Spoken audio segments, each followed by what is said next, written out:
A lo que es tratamiento del glaucoma, habíamos dicho de que generalmente el tratamiento se iniciaba con lo que es un tratamiento médico, tratamiento con gotas.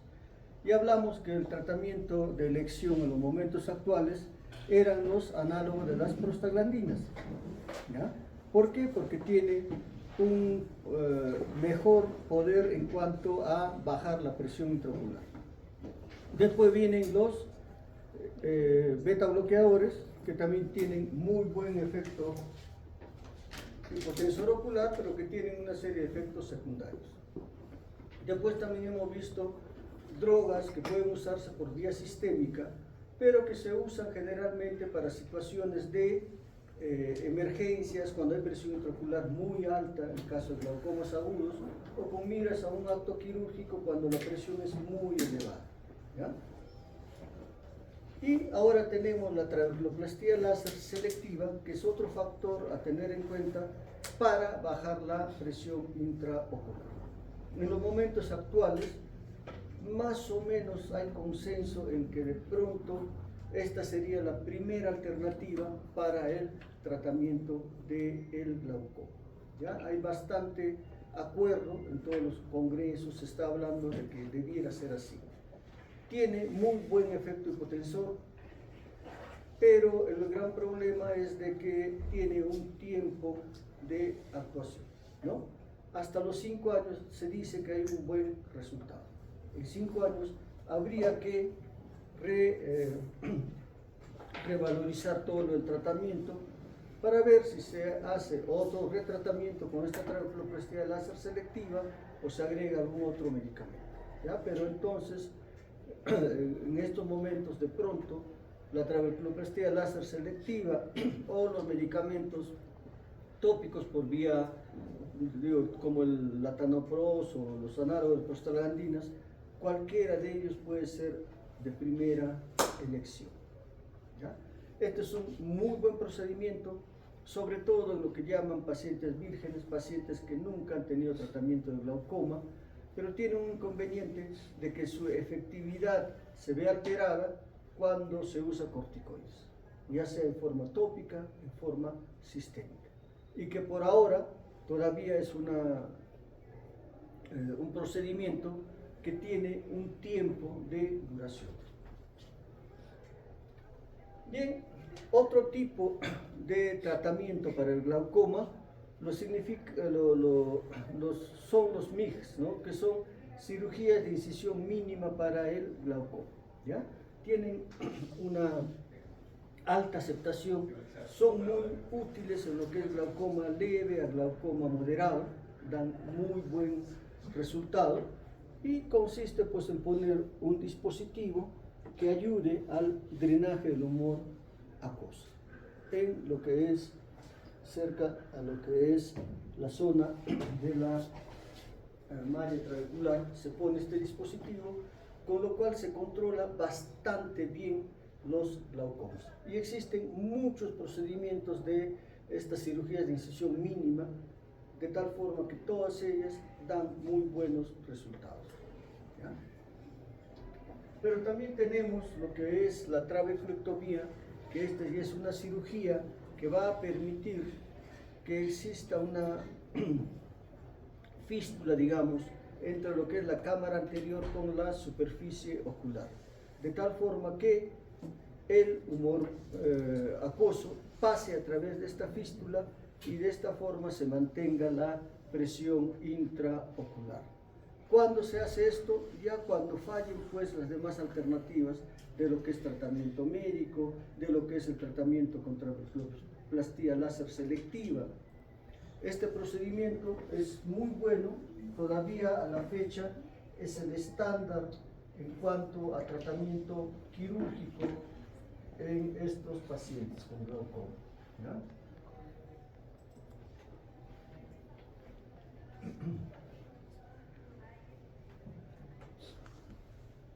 Entonces decíamos que este tratamiento es muy bueno, da muy buen control de la presión intraocular y sobre todo también es un indicativo cuando el glaucoma está muy avanzado. ¿Ya? Entonces da buen resultado y a veces en pacientes que de pronto no van a tener acceso a lo que es un control oftalmológico, podría ser también una forma de dar tratamiento con esta trabeculectomía. Entonces, es un buen procedimiento, pero siempre también puede haber problemas de cierre de esta trabeculectomía. Es por eso que durante el acto intraoperatorio se pone algunas sustancias como la mitomicina C. ¿Para qué? Para evitar una reacción inflamatoria y de esta forma no se cierre esa fístula que estamos creando. ¿Qué es lo que se va a hacer? Esta cirugía consiste en hacer pues esta trabeculectomía, donde vamos a separar, crear un flap, y en el fondo del flap, esto que constituye la malla trabecular, pues se saca un pedazo y esto se cierra.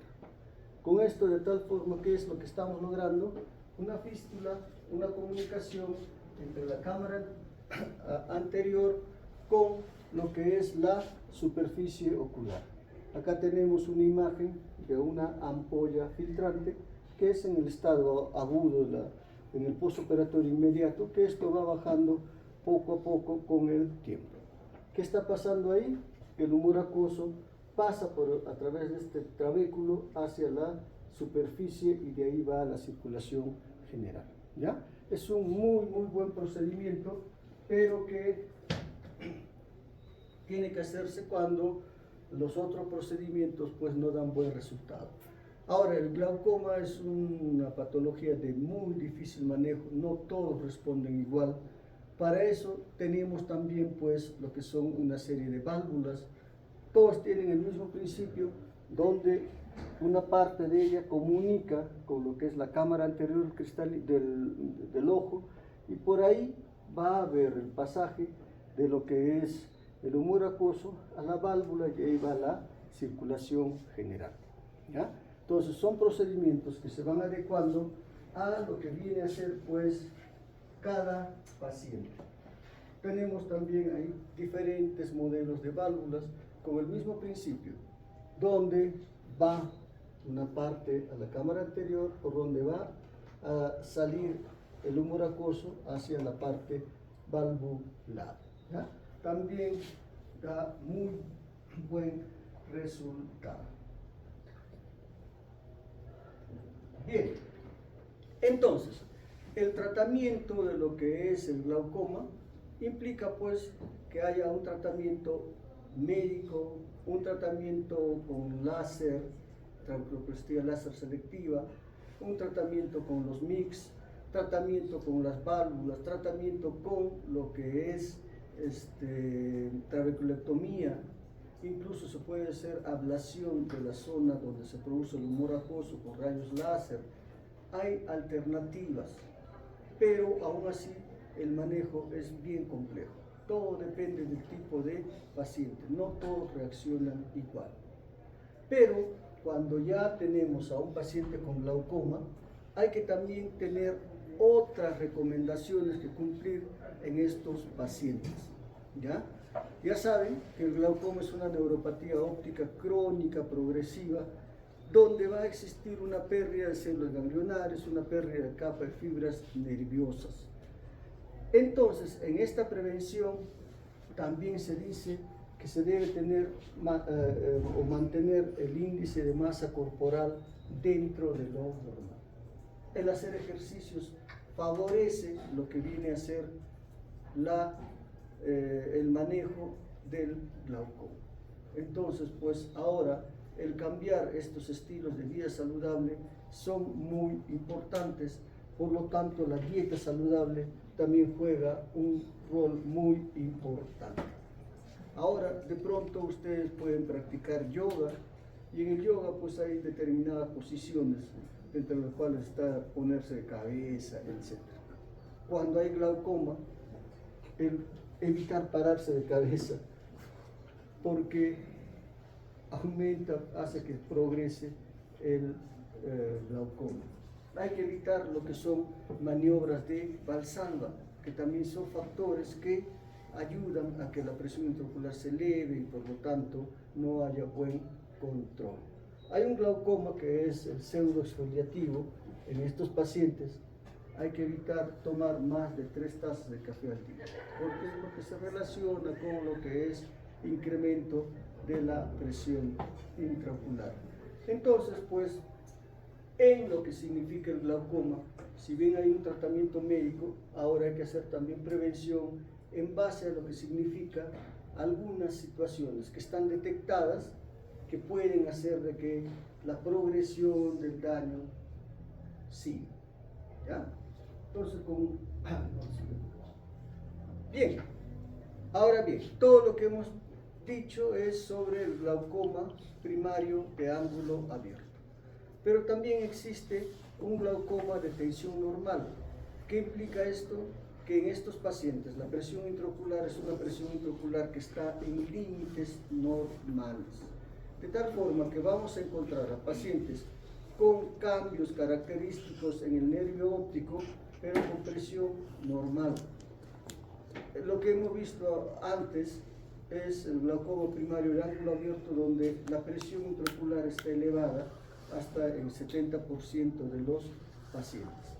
Este glaucoma de baja tensión más frecuente en ancianos y mujeres, y va a haber una lesión glaucomatosa del nervio óptico semejante al que se observa en lo que es el glaucoma primario de ángulo abierto.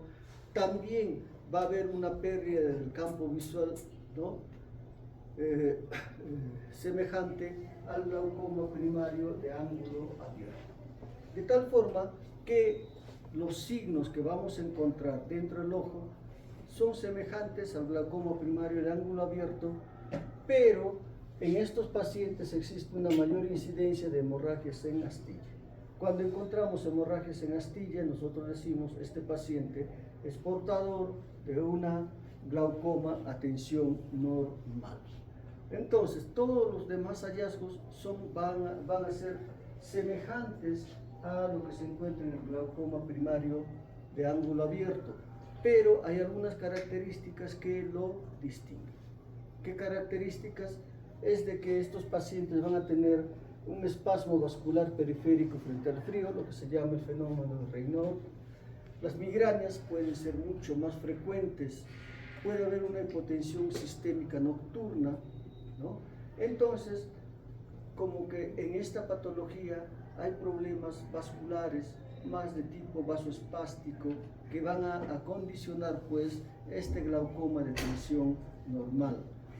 Esta hipotensión sistémica nocturna de pronto podría guardar relación con una hipertensión sistémica que está siendo sobretratada, ¿ya? Lo que va a existir pues es un flujo reducido en la arteria oftálmica que va a traer pues hipoperfusión a nivel ocular, etc.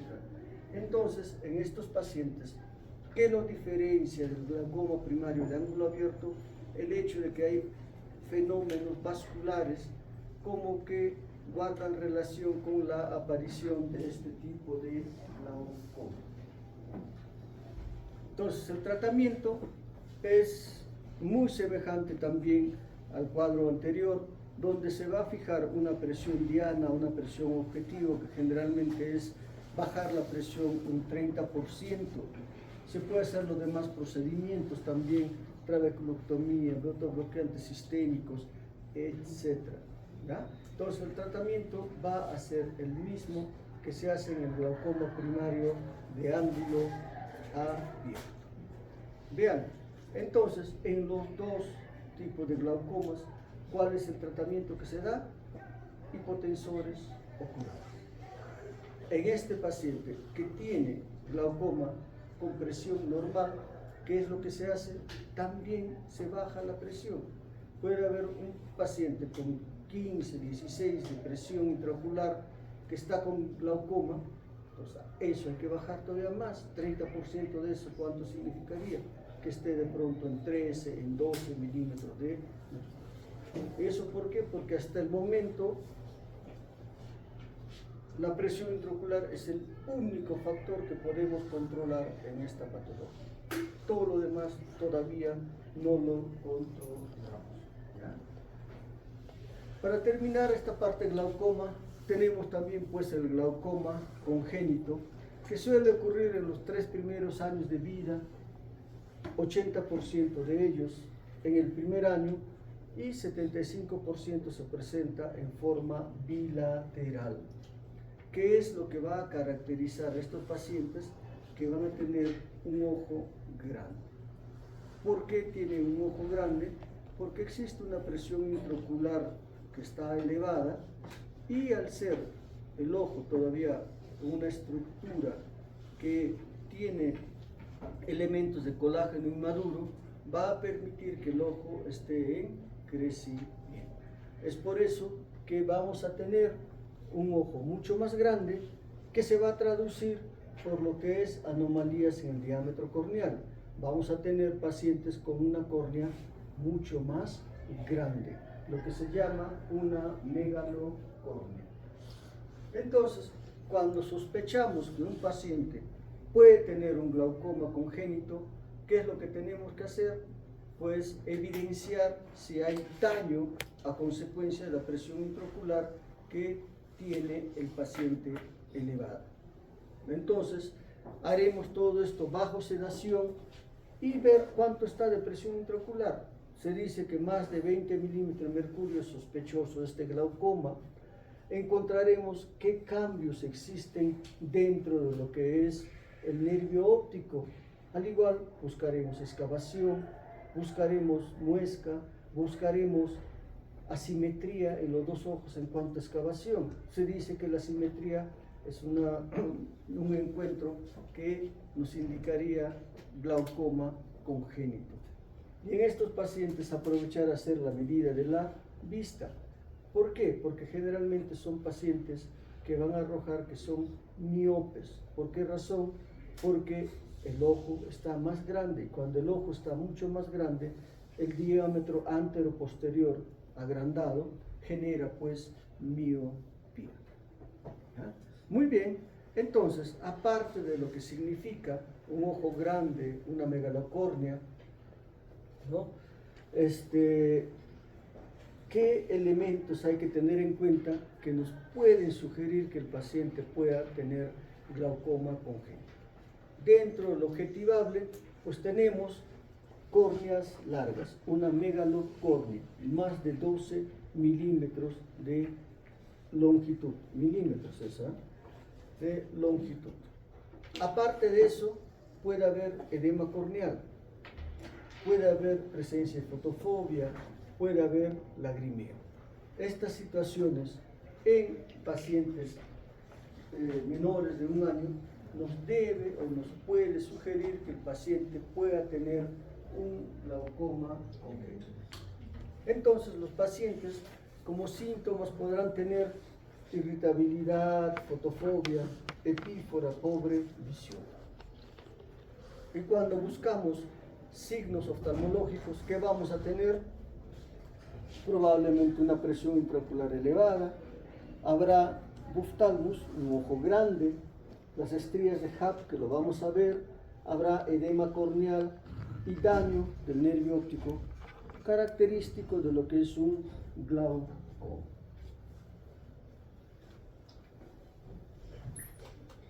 ¿Qué les llama la atención en la imagen?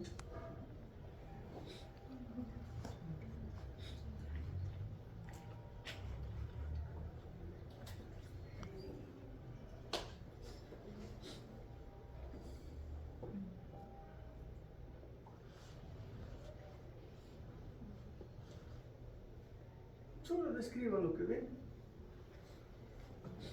A ver, ¿qué ves? En el ojo derecho, izquierdo,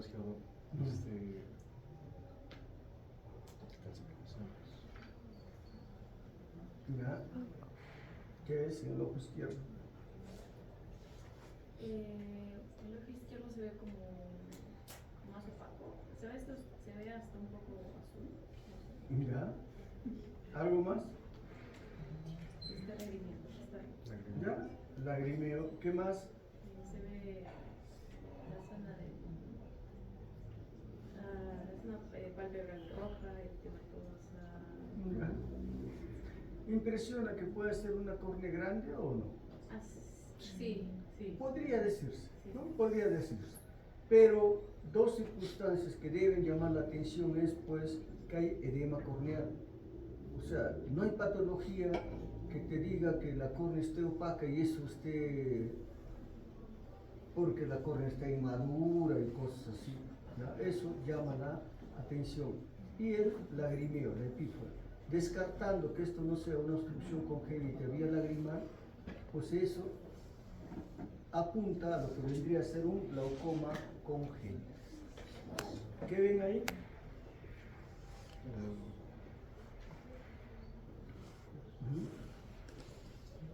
Ahí sí hay un edema corneal del ojo izquierdo. Ahí sí se nota una córnea mucho más grande, ¿verdad? Una megalocornea. ¿Qué tendrá este paciente? Probablemente glaucoma congénito. ¿Qué está habiendo ahí?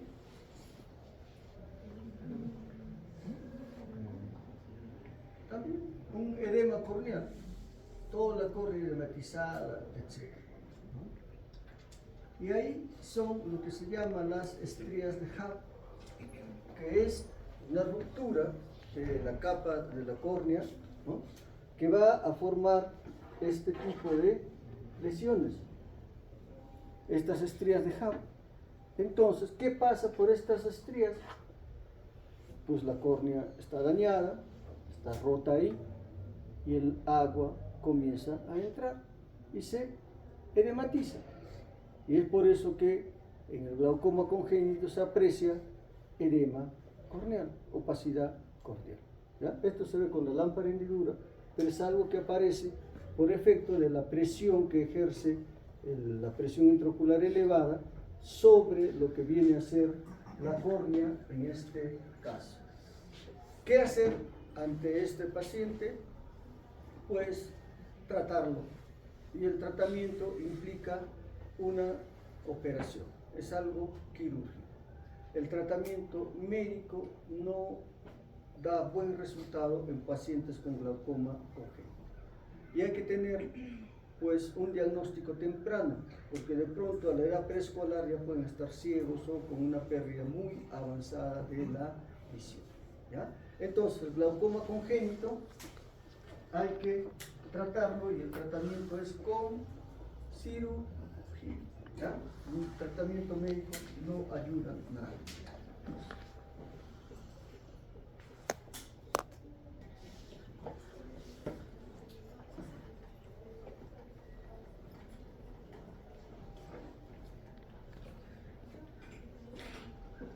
Bien, chicos, sigamos entonces.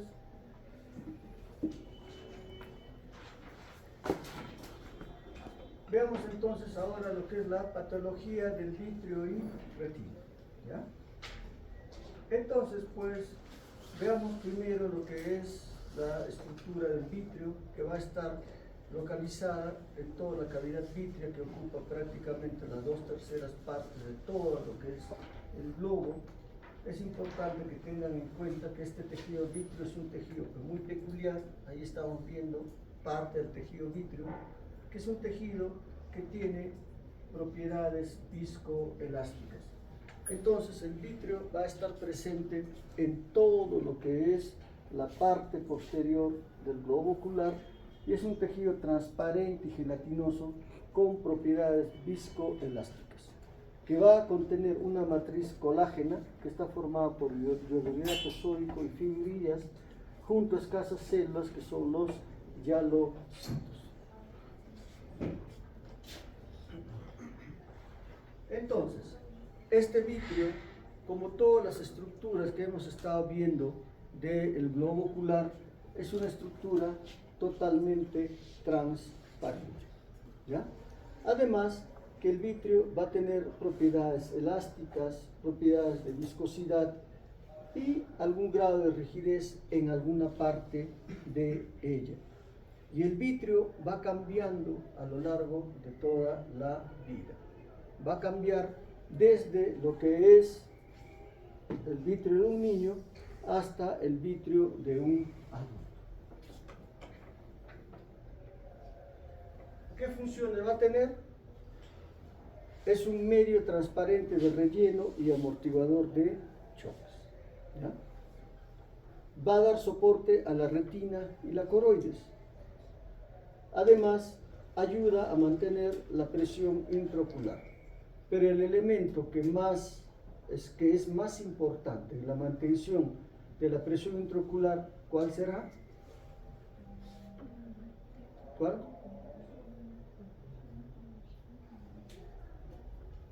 ¿Cuál? El humor acuoso, ¿ya? Porque su incremento, etcétera, da glaucoma, etcétera. El humor acuoso es mucho más importante, pero también el vitrio ayuda a mantener la presión intraocular, absorbe parte de la radiación ultravioleta, aunque esta función es más importante en la córnea y el cristalino, y como dioptro ocular no tiene es un lente de poca potencia, ¿ya? Los principales son la córnea y el cristalino. Entonces, la nutrición por donde va a darse en este vitrio, en la parte anterior, por lo que es el humor acuoso, y en la parte posterior por la circulación retiniana. El vitrio no tiene mayor vaso sanguíneo, entonces recibe el aporte de estas estructuras. Vean cómo el humor acuoso se convierte en una estructura muy importante porque sirve como un medio de dar nutrición al cristalino y también este humor acuoso determina lo que es la presión intraocular. Entonces, el vitrio está formado, es una estructura muy hidratada, 99% de agua, que ocupa pues el 80% del contenido ocular.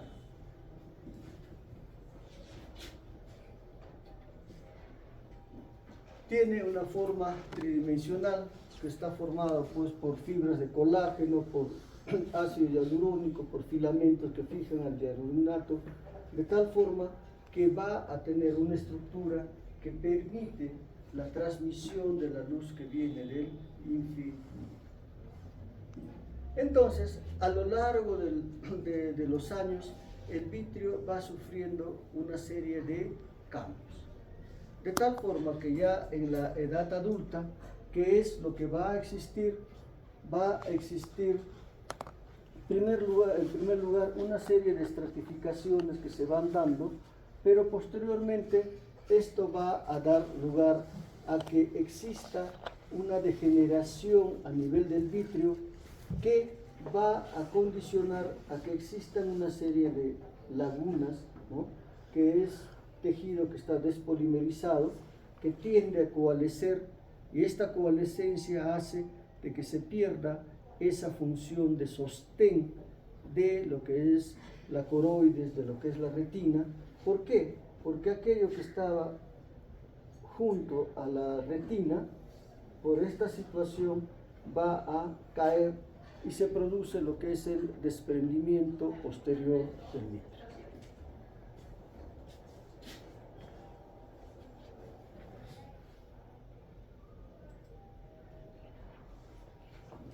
Entonces, el vitrio, cuando está dentro de la cavidad vítrea, no va a estar pues en forma uniforme, sino que se dispone en forma estratificada. ¿Qué implica esto?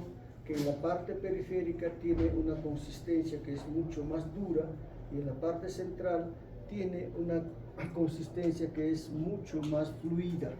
Entonces, el vitrio denso que tiene a predominio fibras de colágeno es lo que le da rigidez, y esto se mantiene en la parte periférica del vitrio del adulto. El vitrio del fluido es a predominio del hialuroninato, que da viscoelasticidad, elasticidad, y está localizado más en la parte central, y es este vitrio el que tiende a lo que es degenerar con el tiempo, ¿ya? Existen hialocitos que son bastante pequeños, que se van a encargar de lo que vendría a ser la creación de estas fibras, ¿ya? Pero todo lo demás son fibras de hialuro dinato. Entonces, en el vitrio periférico, en la parte más periférica, va a encontrarse los hialocitos en 90% de los casos, que son los encargados de la síntesis del ácido hialurónico, de glicoproteínas, tienen alguna actividad fagocítica y está formado también por fibroblastos en un 10%. De tal forma que este ácido hialurónico que se va a formar va a circular lentamente de la periferia al centro y de ahí pasa a la cámara posterior para posteriormente eliminarse a través del trabeco. ¿Ya? Entonces existe este intercambio, este recambio del vitrio, pero que no es tan intenso como lo que es el humor acuoso. ¿Ya? Entonces, el vitrio en condiciones normales tiene una serie de adherencias, las mismas que le permiten estar pues adheridas a lo que es la estructura intraocular.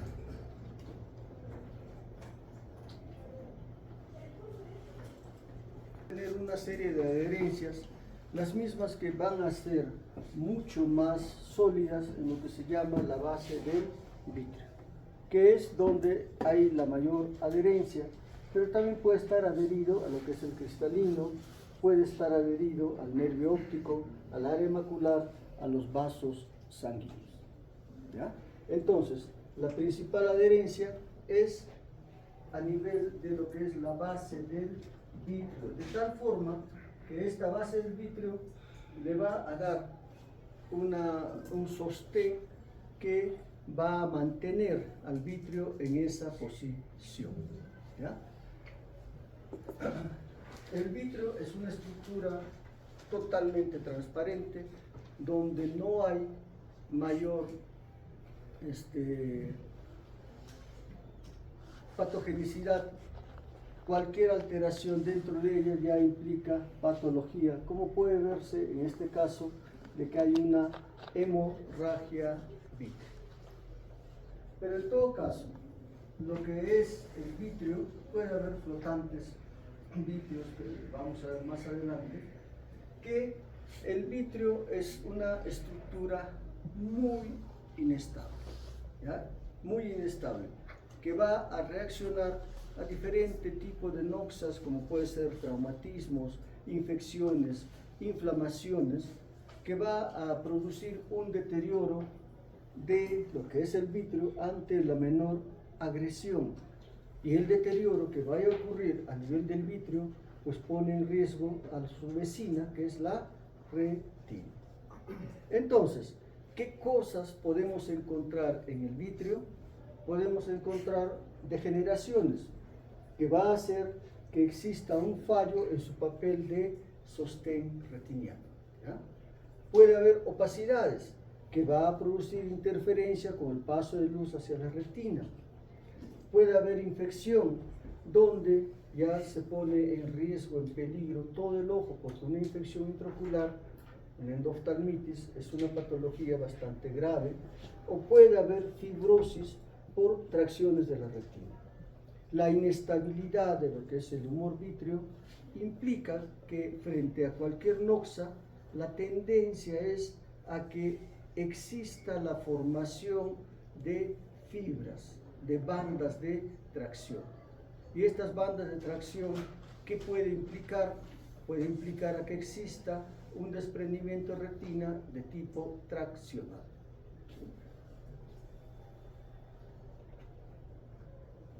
Dentro de las malformaciones vítreas se ve que puede existir persistencia del vitrio primario hiperplásico, que simula pues que hubiera una catarata detrás del cristalino.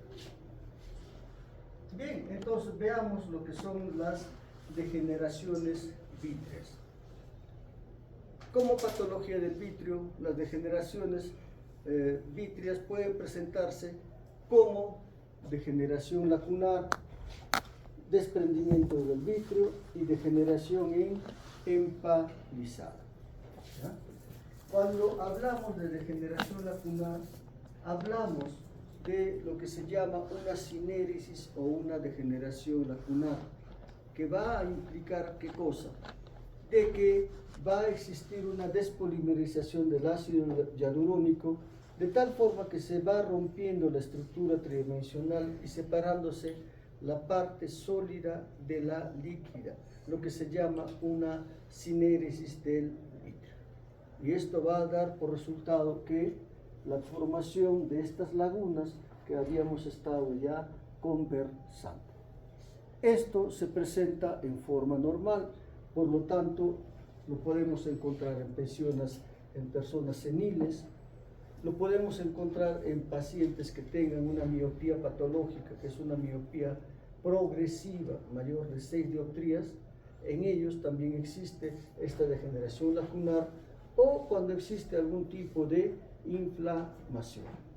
En esas circunstancias que se forma esta sinéresis, esta degeneración lacunar que tiende a coalescer. Y habíamos dicho que esto permite que exista un problema con el sostén de estructuras vecinas, sobre todo lo que es la retina. ¿Ya? Entonces, cuando existe esta degeneración lacunar, el paciente comienza a tener molestias. ¿Y cuáles son las molestias que va a tener? Lo que se llaman las miodesopsias. ¿Qué implica las miodesopsias? Es esa sensación de moscas volantes que ven los pacientes ante esta situación, que cuando mueve los ojos, pues esas moscas volantes también tienen movimiento, habrá deslumbramiento, y algo que hay que tener en cuenta es de que estas molestias no desaparecen. Pueden de pronto disminuir, pero son molestias que no van a desaparecer y por lo tanto la persona tiene que acostumbrarse a este tipo de manifestación, ¿no? Ahora, eso es algo que se puede hacer, es difícil de lograr. ¿Qué piensan?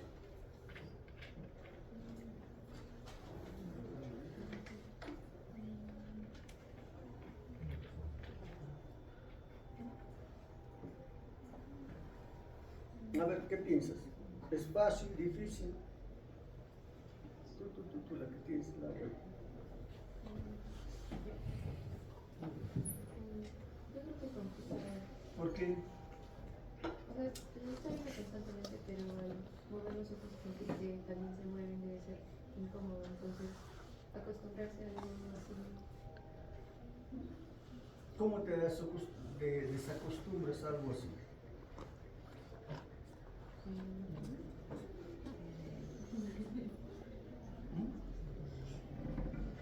De pronto, teniendo la certeza que eso está ocurriendo, de que eso que está ocurriendo no te produce alteraciones en la visión, que no ofrece riesgo para tu visión ni tampoco para tu salud, que no va a desaparecer y que tienes que convivir con eso, por lo tanto que no lo hagas consciente, ¿no? Por ejemplo, ¿cuánto habrá sido tu frecuencia cardíaca en el minuto anterior?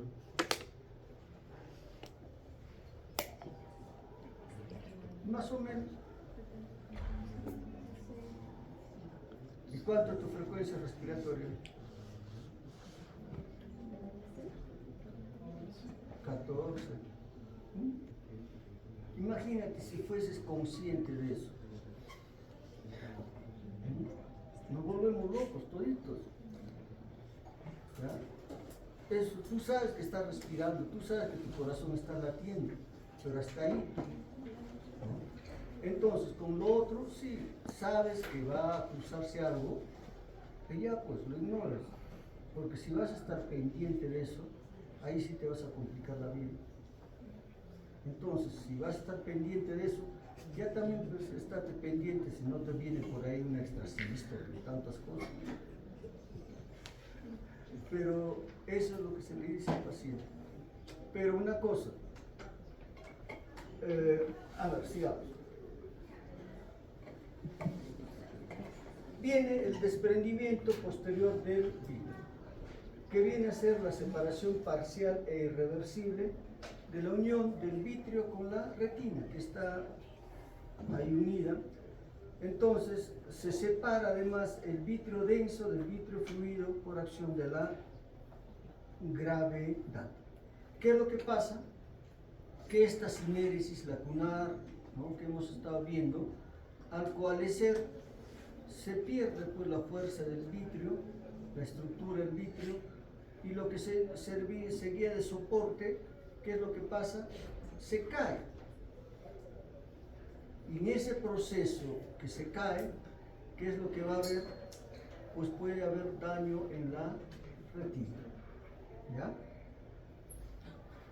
Y esta situación de desprendimiento posterior del vitrio es algo que puede darse por cualquier tipo de desencadenante. A veces movimientos leves, bruscos de los ojos, algún traumatismo leve, etc. ¿Por qué? Porque ya aparece sobre una situación predeterminada desde el punto de vista anatómico. Entonces, cuando existe este desprendimiento posterior del vitrio, ¿qué va a existir? Va a haber una parte sólida y una parte fluida. Todo esto estaba en contacto con la retina, le servía de soporte, pero ha habido un momento en que todo esto cae.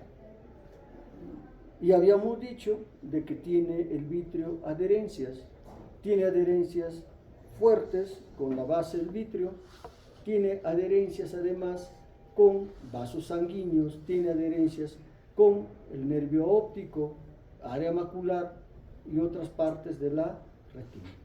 Entonces, cuando esto cae por gravedad, ¿qué puede pasar? Que puede haber una ruptura o un desgarro de la retina. Y este desgarro retinal puede predisponer a lo que es un desprendimiento de retina. Cuando ocurre este desprendimiento posterior del vitrio, la visión del paciente no se ve alterada. La visión va a ser normal.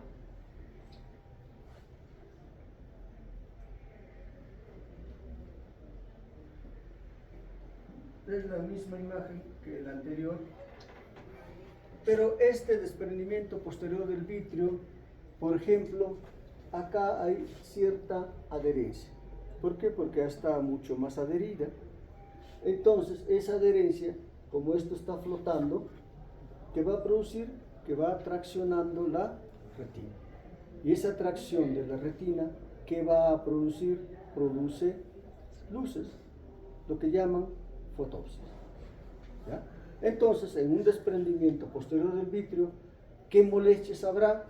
Habrá las miodesopsias, esa sensación de moscas volantes, puede presentarse la presencia de fotopsias, pero esta fotopsia sí es peligroso porque puede romper la retina.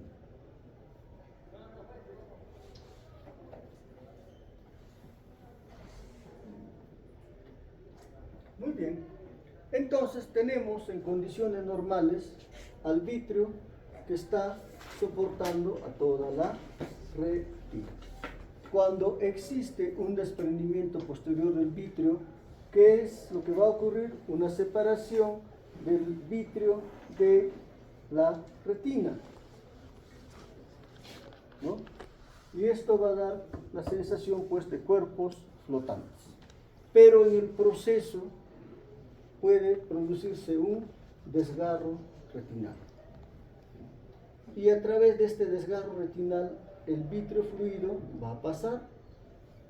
Y esto hace que la retina se vaya desprendiendo. ¿Ya? Entonces produce después desprendimiento de retina. En el desprendimiento posterior del vitrio, ¿qué síntomas va a aparecer? Pues la presencia de miodesopsias en forma brusca. Estas miodesopsias pueden ir acompañadas de deslumbramientos, fosfenos fijos o lo que es pues esta sensación de luces. Puede haber el paciente puede ver opacidad porque el opérculo está ahí presente, ¿no? Y todo este desprendimiento posterior del vítreo va acompañado de lo que es una buena visión, ¿ya? Es muy diferente que de pronto el paciente pueda experimentar miodesopsias, esa sensación de moscas volantes, de que hay movimientos que van sucediendo dentro del ojo conforme se mueve el ojo, que es muy diferente a que exista una disminución de la visión. En estos pacientes, entonces, la agudeza visual siempre va a estar conservada, ¿ya? Entonces, en los pacientes que vienen con sintomatología inicial de sensación de moscas volantes, de evolución pues, de algunos días, ¿no? ¿Qué es lo que se debe de hacer? Pues en estos pacientes se debe hacer un examen de fondo de ojo. ¿Para qué?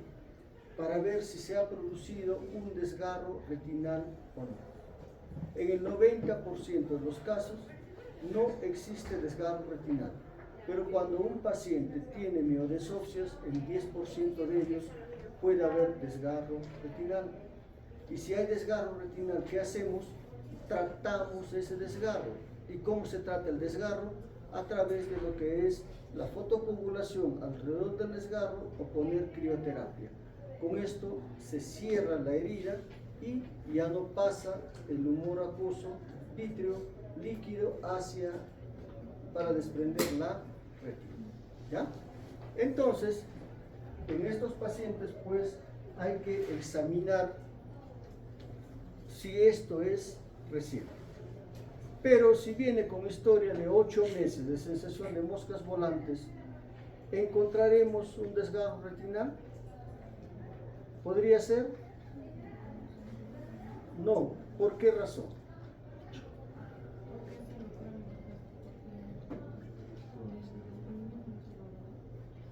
Por ahí, ¿ya? Si hubiera un desgarro retinal, probablemente ya hubiera habido manifestación de desprendimiento retinal en tanto tiempo, ¿ya? Entonces, pero siempre hay que examinar para buscar este desgarro retinal. En el proceso del desprendimiento posterior del vítreo, ¿qué otra sintomatología podría tener el paciente? ¿O siempre no va a haber alteraciones en la visión? ¿Qué piensan?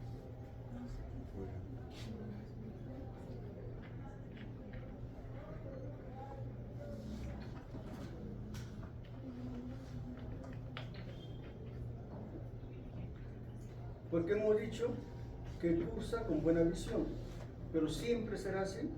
¿En qué circunstancia podrá haber alteración de la visión?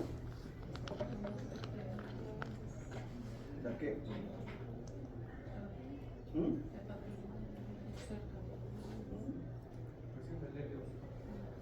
No se lesiona. ¿Otra?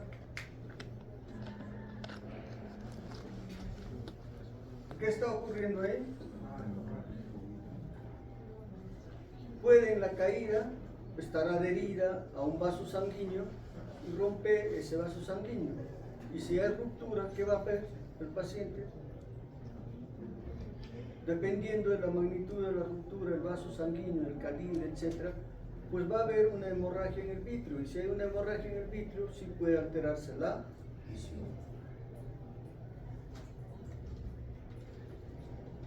Fosfenos, de esas luces que se ve, es cuando hay una situación donde está muy pegada una parte de lo que ha caído, ¿ya?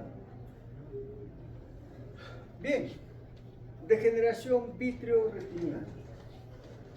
Cuando hablamos de degeneración vitreoretiniana, hay que ver pues lo que es la degeneración empalizada, también llamada la degeneración látiz, ¿ya? Va a haber una degeneración tanto del vítreo y la retina, y tiende esto a ser hereditario. Se sitúa en la parte más periférica anterior del ojo, lo que se llama el ecuador, también totalmente asintomática, y esto es mucho más frecuente en pacientes miopas. Cuanta más medida tenga el paciente, más posibilidad de encontrar degeneración látiz tendremos. ¿Qué es lo que va a existir? Una liquefacción del vitrio, un adelgazamiento de la retina y una adherencia mucho mayor entre el vitrio y la retina. Y esto condiciona a que puede existir la posibilidad de una ruptura de esta degeneración, y una ruptura retiniana, ya saben ustedes, puede producir un desprendimiento de retina. Esta degeneración en empalizada, esta degeneración látiz, en la oftalmoscopía indirecta se va a ver así: una retina más adelgazada, donde puede haber agujeros, y cuando encontramos este agujero, ¿qué es lo que tenemos que hacer? Cerrarlo. ¿Sí? Se pone láser alrededor o crioterapia para que esto se cierre y no existe el pasaje del virus. Entonces, en pacientes miopes tenemos que buscar esta degeneración, porque sabemos que en pacientes miopes, sobre todo miopes altos, tenemos una lesión a nivel de lo que es el vitrio, degeneración lacunar, que puede condicionar desprendimiento posterior del vitrio, que además en estos pacientes miopes tenemos este tipo de degeneración en empalizada que es necesario encontrar para dar tratamiento. ¿Ya? ¿Puede haber opacidades dentro del vitrio? Sí. Por ejemplo, una estrongiliasis. Raro, pero ahí está, ¿no? Toxocaracani, también, pero raro.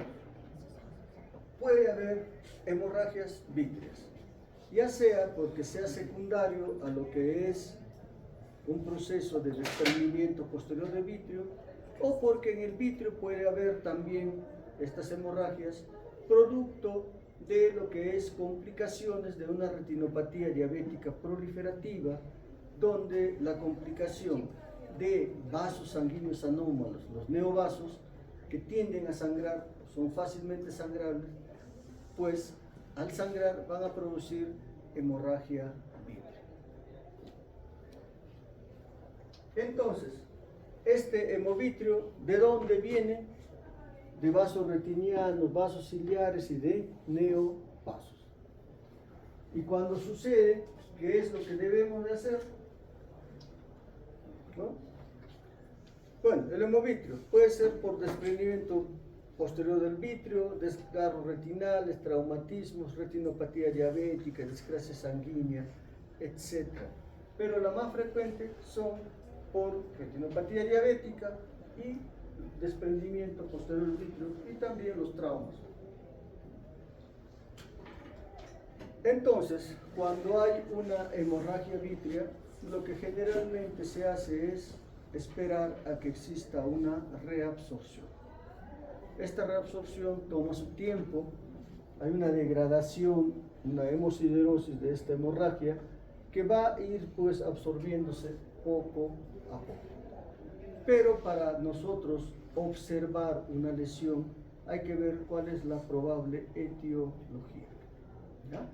Porque de pronto, si tenemos una hemorragia vítrea secundaria a una neovascularización por retinopatía diabética, esos neovasos van a ir sangrando siempre. ¿Qué es lo que tenemos que hacer? O ponemos rayo láser para evitar el sangrado, ponemos sustancias antiangiogénicas para que esos sangrados o esos neovasos desaparecen, y ahí podría esperarse a que se reabsorba esta hemorragia vítrea. Pero si fuese la causa un desprendimiento posterior del vitrio, un traumatismo, se puede esperar al mes, mes y medio a que reabsorba, pero siempre teniendo lo que es la precaución de descartar que no exista un desprendimiento de retina. ¿Ya? Si hay desprendimiento de retina, entonces se usa otro procedimiento, se limpia la sangre y se trata el desprendimiento de retina. Pero si no, se puede esperar, se espera al mes, mes y medio, y ahí se va viendo qué tanto va a mejorar el paciente. No hay una hemorragia retiniana en todo lo que es, no hay una hemorragia vítrea en sí, es una hemorragia pre-retiniana. ¿Cómo creen que esté la visión en este paciente? ¿Estará normal? ¿Baja? ¿Qué piensa?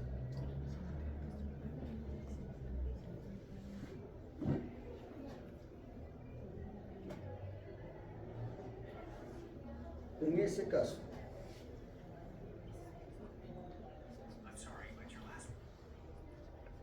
¿qué dicen? ¿Aumentada, disminuida?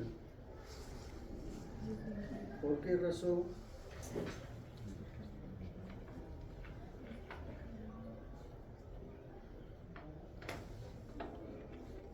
Porque está involucrando el área macular. ¿Ya? Por ejemplo, ahí ya hay una reabsorción de la hemorragia. Eso es lo que está quedando de este proceso de muciderosis, y la hemorragia vítrea ya reabsorbió.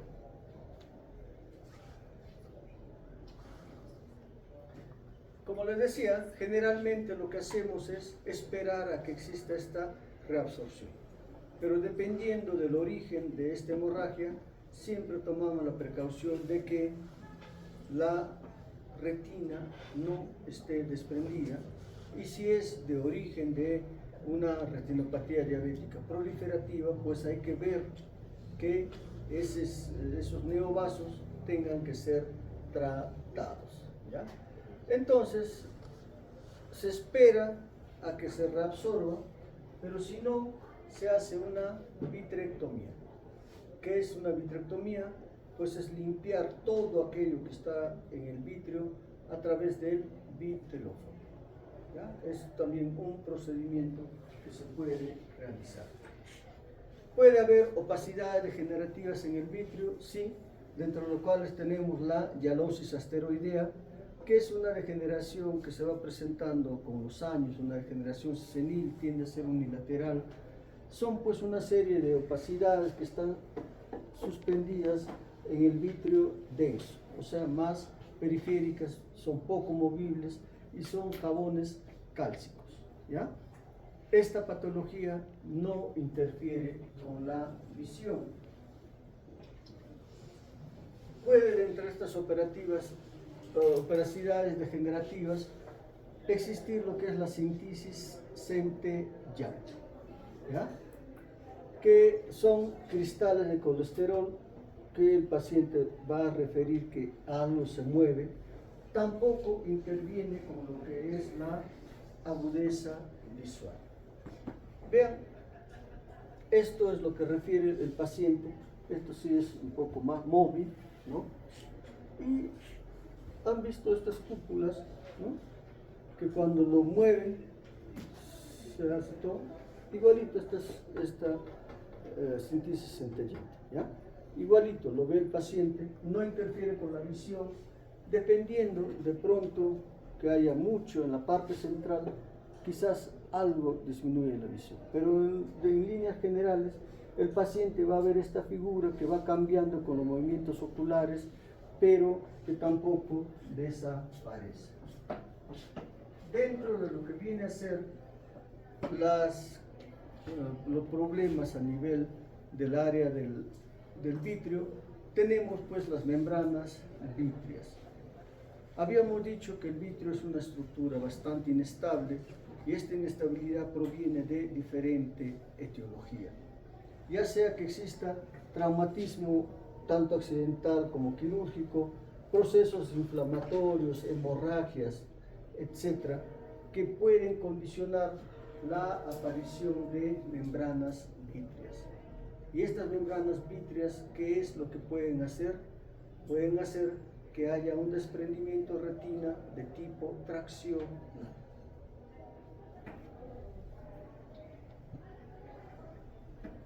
Vean, en un paciente con retinopatía diabética, una proliferación fibrovascular, estamos viendo acá, donde hay desprendimiento retina traccional, pero dentro de lo que es las fibras más la retina. Entonces el tratamiento de esto pues se complica bastante. ¿Ya? Cuando se hace una vitrectomía, pues cuando hay una hemorragia vítrea bastante persistente, cuando exista cualquier opacidad en todo el vítreo o en circunstancias pues donde exista complicaciones de la retinopatía diabética proliferativa que traigan desprendimiento de retina traccional, etc. Entonces la vitrectomía es un proceso o un procedimiento bastante complejo que también implica generalmente patología más compleja, ¿ya? Pero es una alternativa que se tiene para tratar diferentes patologías.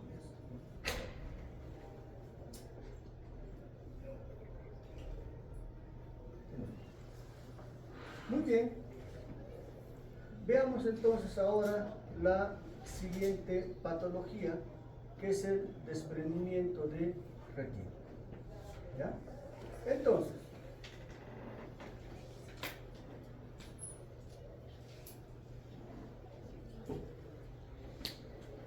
bien, si viéramos esta parte de lo que es la retina, vamos a encontrar una parte que es la retina neurosensorial y lo que es el epitelio pigmentario de la retina. Entonces, el epitelio pigmentario de la retina, que es lo que va a hacer, ¿no?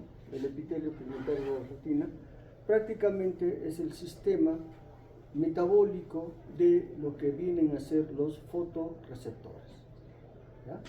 Es lo que le suministra todo lo que es la nutrición del epitelio pigmentario de la retina, y esta es la parte más importante de la retina, porque es a nivel de este epitelio pigmentario de la retina que se va a producir lo que es la fototransducción, el cambio de la luz que viene del infinito en estímulos neuronales que van a ir hacia el cerebro.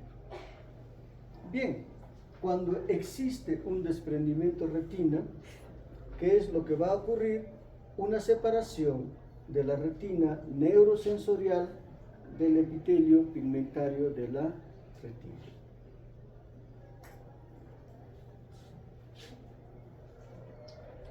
Entonces, regma es ruptura. La mayoría de los desprendimientos de retina tienen un origen en esta ruptura de la retina. ¿Ya? ¿Por qué se presenta un desprendimiento de retina? Existen varios mecanismos, ¿ya? Puede haber uno por acumulación de fluido procedente de vasos retinianos o de coroides debajo de la retina, y esto se produce sin que exista un agujero o desgarro retinal.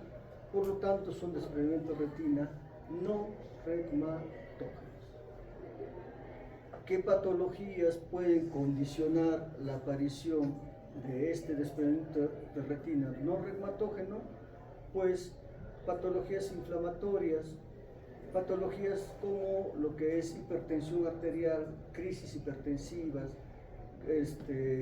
preeclampsia, eclampsia, donde la presión intraocular esté bastante elevada. El segundo mecanismo viene a ser el de tracción vítrea de la retina. ¿Por qué razón? Por condensación vítrea y fibrosis, ¿no? Bridas consecutivas a un trauma accidental o quirúrgico, ¿ya? Muchas veces hay encarceración del vítreo en una hemorragia quirúrgica. Por decir, hay un traumatismo abierto y parte del vítreo está en esa lesión abierta que nosotros hemos suturado.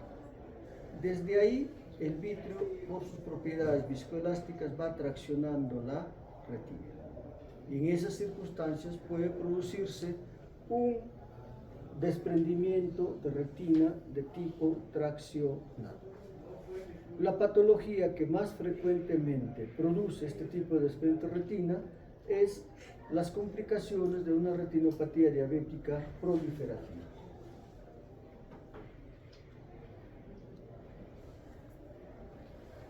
vean, vasos sanguíneos anormales debajo de la retina, hemorragia que va produciendo un desprendimiento de retina.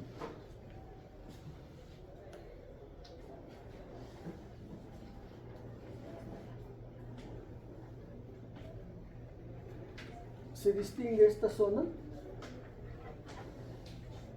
¿No? Sí, ¿no? Se distingue como que hay una zona edematizada. ¿Qué hay debajo? Pues hay líquido, hay un desprendimiento de retina, pero no regmatógeno, causado ¿por qué? Por la preeclampsia. Entonces, ¿cuál es el tratamiento de esta paciente?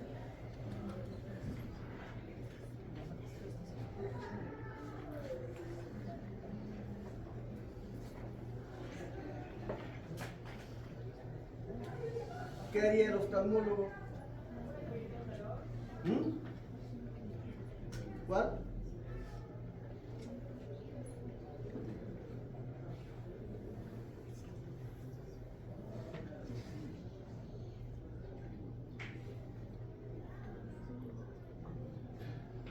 ¿Qué haría el oftalmólogo?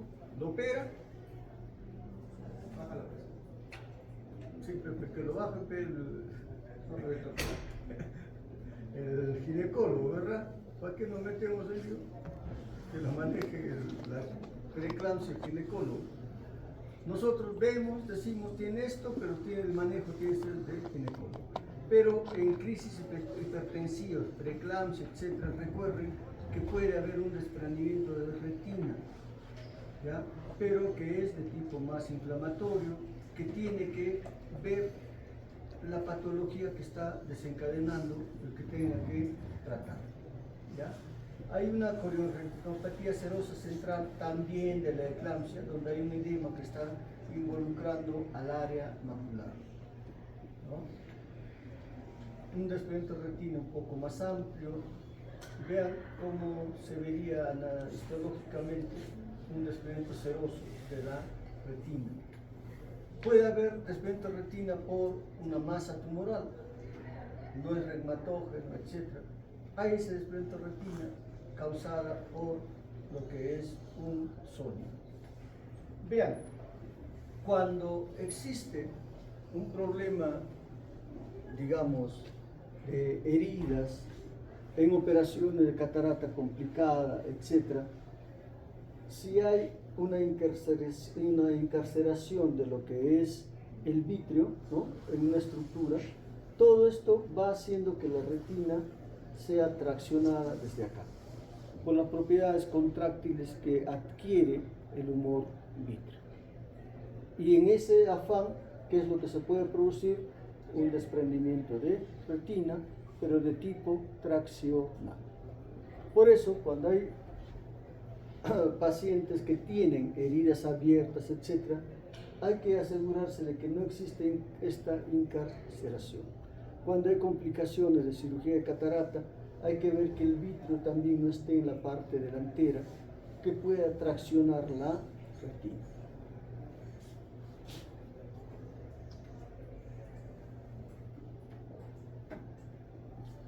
Vean, ¿qué se está observando pues acá? Desprendimiento de retina traccional. Pero ya acá, ¿qué existe? Bandas de tracción con la retina que están formando un solo tejido, un solo elemento. Separar eso pues complicadísimo, ¿ya?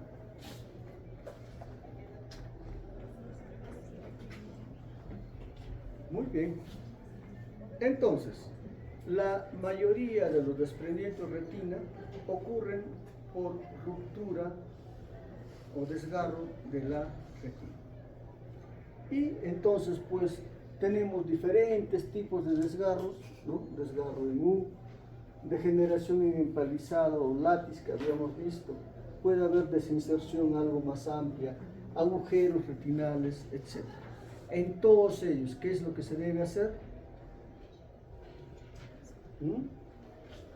Sellar esto, ¿ya? Poner láser o crioterapia alrededor de esto, ¿ya? Se produce una reacción inflamatoria, eso se sinequia y ya no pasa lo que es el humor. Y el tercer mecanismo, el más común, viene a ser pues el que viene de un desgarro retinal. Es un desprendimiento de retina regmatógeno. En este proceso, ¿qué es lo que va a ocurrir? Pues va a ocurrir esa tracción de la retina. Una tracción de la retina que puede producir la presencia de un desgarro. Y desde este desgarro va a haber el paso continuo del líquido fluido que va desprendiendo la retina progresivamente.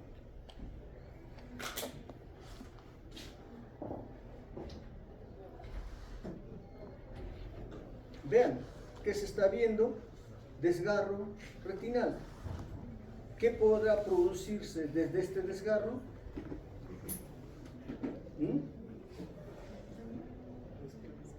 Desprendimiento de retina. ¿Qué habría que hacer si uno localiza este desgarro? Cerrarlo. Sencillo. Otro tipo de desgarro. ¿No?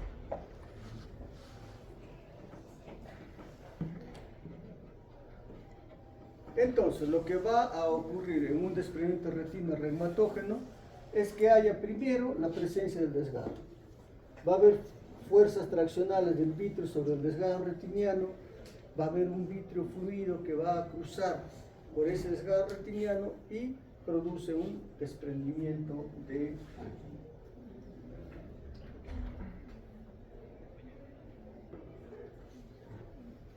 ¿Qué habíamos dicho que era esto? Una degeneración en empalizada, una degeneración látex, que también es un factor para que se produzca agujero, desgarro y por lo tanto un probable desprendimiento de retina. Los ojos miopes son ojos enfermos, la retina está enferma. Tienen más posibilidades de hacer desprendimiento de retina porque va a existir degeneración látiz, tienen un proceso de degeneración del vitrio también que condiciona desprendimiento posterior del vitrio. Vean, ese es un ojo miope donde va a haber el cono miópico, una retina adelgazada, entre otras cosas.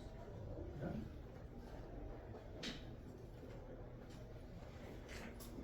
Definitivamente que va a existir una serie de cambios que se van a presentar en el vitrio que tienden a coalescer y esto es lo que condiciona pues a que pueda existir un desprendimiento posterior del vitrio, a que si hay una contusión, un golpe en el ojo de estos pacientes, pues predispone a que pueda haber un desprendimiento de retina. Entonces, ¿cuál va a ser la manifestación del desprendimiento de retina? Sobre todo del regmatógeno. Va a haber síntomas derivados del desprendimiento posterior del vitrio y las tracciones que ocurren.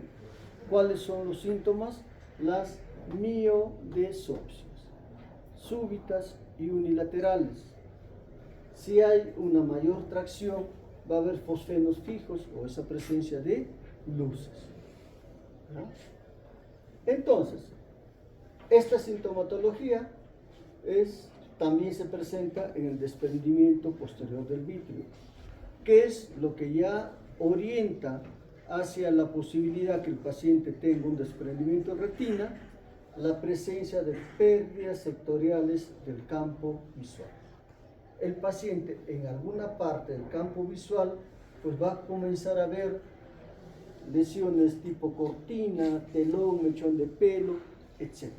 Pero ya se evidencia una pérdida de visión en el campo visual que dependiendo dónde esté el desgarre, dónde esté el desprendimiento de retina, puede ir incrementándose y producir una disminución total de la visión cuando involucra el área macular. Cuando hay desprendimiento de retina, muchas veces la agudeza visual está normal.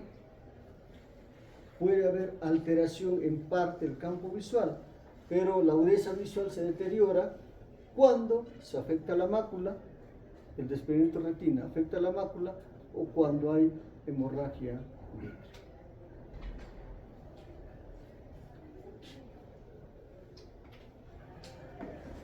Muy bien, entonces habíamos dicho que la retina neurosensorial, los fotorreceptores que están en oposición con lo que es el epitelio pigmentario de la retina, se desprende esta retina neurosensorial. Los fotorreceptores, que son la parte más importante de lo que es la retina, ¿qué es lo que va a pasar? Van a separarse de lo que es el epitelio pigmentario de la retina, por lo tanto van a quedar sin nutrición. Por eso es de que la retina, el desprendimiento de retina, se considera una emergencia ocular. Una emergencia ocular, ¿por qué? Porque esta retina que está sin nutrición comienza a degenerarse progresivamente.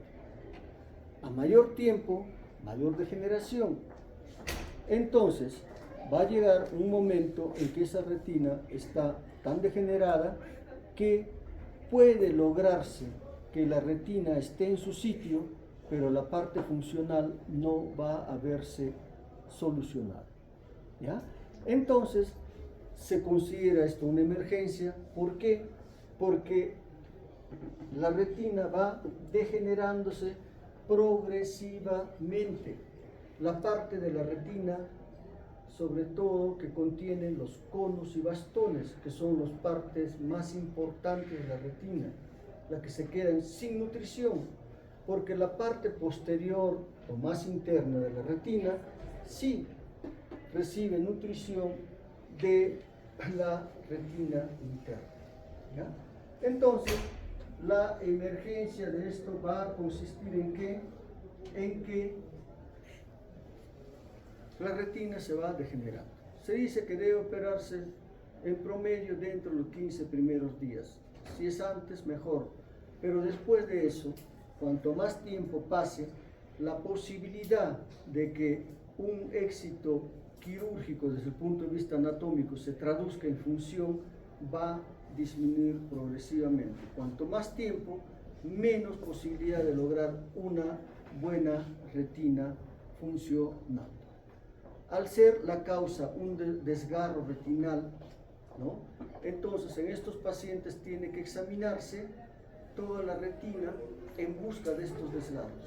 Puede haber ruptura de un desgarro, puede haber desgarro de una, dos o más desgarros, todos los cuales tienen que sellarse. ¿Ya?